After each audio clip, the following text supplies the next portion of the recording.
Thank you very much for joining the IAB for a conversation around this notion of brand safety, really a little bit more broadly about optimizing digital video ad targeting while ensuring brand safety.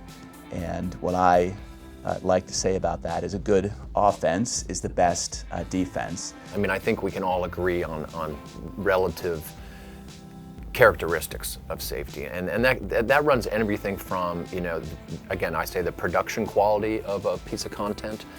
There's a lot of blurring right now, whether it's professionally produced or it's individually produced, and but some of the consumer created content is pretty good stuff, pretty good quality. I think all of us, when we talk about brand safe things, we talk about well-known household name brands, for instance, historic properties like the television networks, like respected news organizations and publishers, all those kinds of branded media properties. I think everyone agrees that that's safe and that's trusted and it's well known. Where it gets a little bit more like, is a little bit more interpretive is in areas of user-generated content. Interestingly, we get the question very frequently, show me what's user-generated, show me what's premium. And what's that mean? People think of the industry, I think, too simply. It's not that discrete. It doesn't work that way. I mean, one thing we've learned to do is set very detailed guidelines, and we keep finding reason to revise them to get even more detailed. So what's the difference between filtering and targeting in this environment? I think filtering and targeting are sort of two levels of a tool. Filtering tends to be a little bit more broad and blunt, and targeting is a little sharper tool. And so you need both, because you have to apply both things. You have to sort of do a broad protection and then a refinement with targeting. So, and I think you have to do, but you can't, one or the other alone is not enough.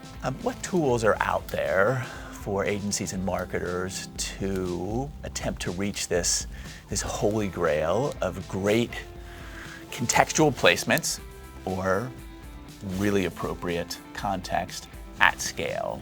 But the biggest thing on the agency side is, quite frankly, who you work with.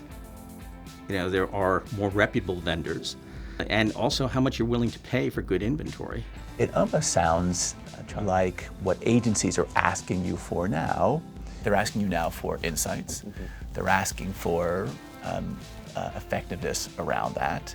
And the conversation has turned to the ROI, that what they're willing to pay for. Starting to turn. Yes. There is a very direct correlation between the cost of, the price of inventory, its quality, and its effectiveness. You want to pay the right amount. What we talked about before, the right ad to the right person at the right time. I would add to that, at the right price. And it sounds counterintuitive, especially from an agency person. I'm willing to pay a much higher CPM.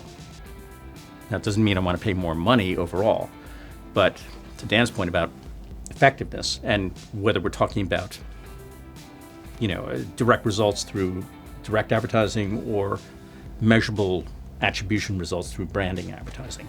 I think everyone has to realize, both buyers and sellers, that higher CPMs are not a bad thing if you know why you're paying that higher results, CPM. Yeah. Thank you, gentlemen. It's fantastic. Thank you, Peter. I think we have proven that a good offense is the best defense.